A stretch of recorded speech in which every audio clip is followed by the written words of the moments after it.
Well, let's talk about. I mean, as on it's the first day of the DNC as Yeah. it begins today.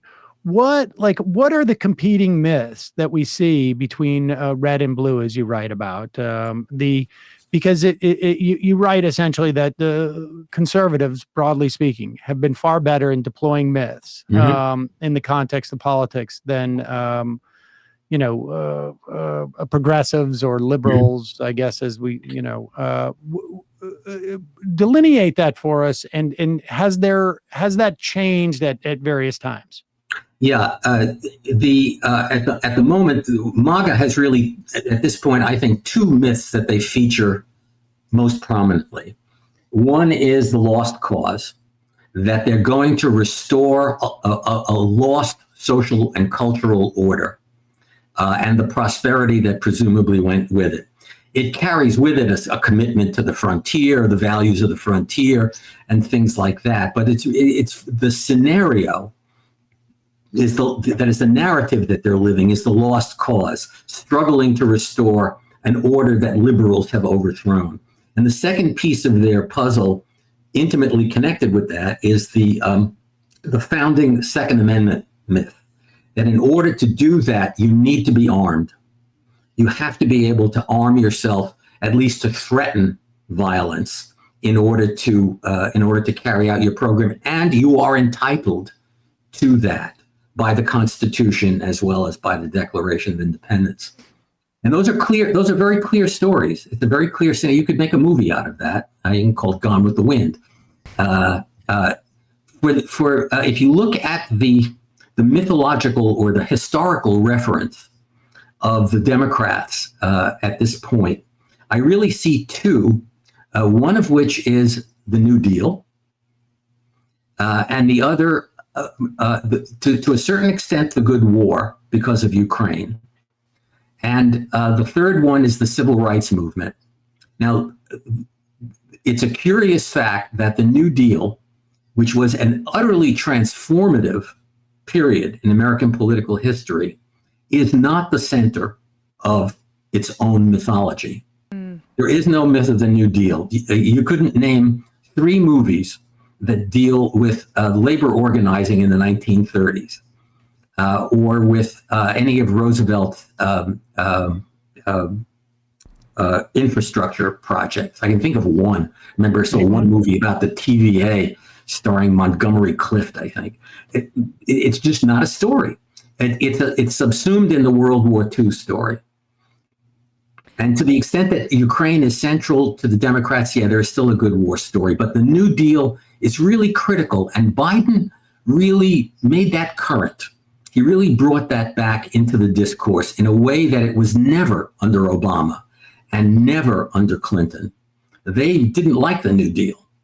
They were more into neoliberalism, that is the corporate growth as the key to, was that the rising tide lifts all boats. Right. Which is a nice way to say trickle down economics. And the third one, the civil rights movement, it's a myth in the sense that if I say civil rights movement, you got Martin Luther King in front of the Lincoln Memorial, and we're home. And of course, you've got the Civil War myth there with Lincoln behind King. But it did not become, in my sense of the term, a national myth that is connected to the politics of the nation state. It became the story of individual groups seeking their right by following the script, the Martin Luther King script. So it became a myth of identity politics. And what Obama really started to do, and Biden and Harris are doing, I think, is to nationalize that myth, along with the New Deal. I'm talking here about an imaginative use of historical analogies by political leaders to give a sense of context to the movement that they're leading. Whether they become myths or not is not for us to say. They either do or they don't. The public either says, that's a history I want to be a part of.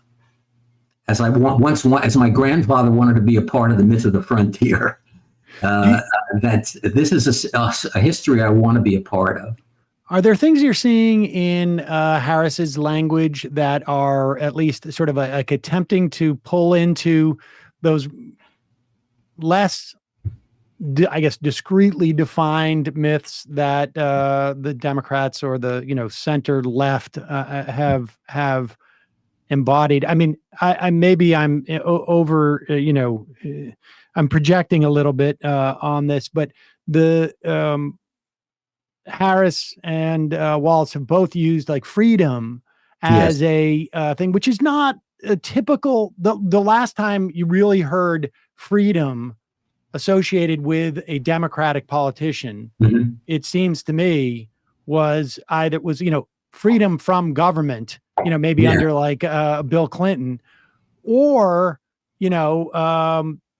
Roosevelt's Four Freedoms, where you can employ that sort of like a narrative of freedom from want, freedom from freedom to follow religion, et cetera, et cetera. Yeah, I think that's implicit in a way in what Harris is doing, but it hasn't been said yet. Right. What I'm listening for is, first of all, to what extent the policies reflect the kinds of things you were just talking about, but also the framing, the story that frames it. What do we bring in to give context to that word freedom? Second Amendment is freedom. Is that where we're going with this? If not, we got to hear it. I haven't heard it yet. They're talking about basically bodily abortion autonomy. Yeah, bodily autonomy. Yeah, but again, freedom from want, freedom from fear. Those are bigger. Those are more totalizing. And my point would be, they're Rooseveltian. Right. They're New Dealian.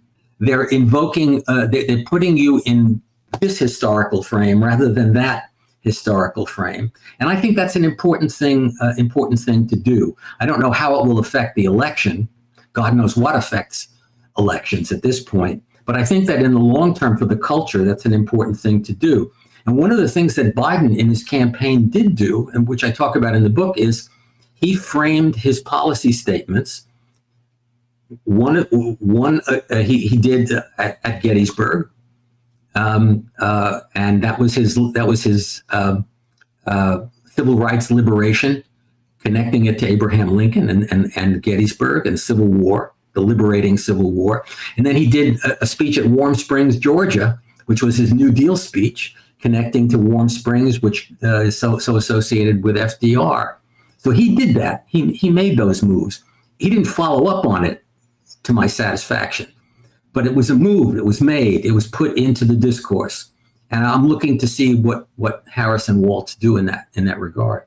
Is it possible to, if as somebody in power or seeking power, adequately mythologize this struggle of, say, the civil rights movement? Because, like, when we're talking about how that has come into cultural consciousness, Reagan was the president that made MLK Day a national holiday, and in fact, like, a lot of people just think he was about love and good feelings as opposed to the struggle. Like, when we're talking about popular culture, I think about Mississippi burning and how that was the portrayal of the FBI was the ones who they really were the liberators for Black people in this country. Like we still have a really long way to go, I think, in terms of adequately talking about the blood that was spilled and the struggle of what it means to actually fight for equality, as opposed to saying, hug thy neighbor. The freedom,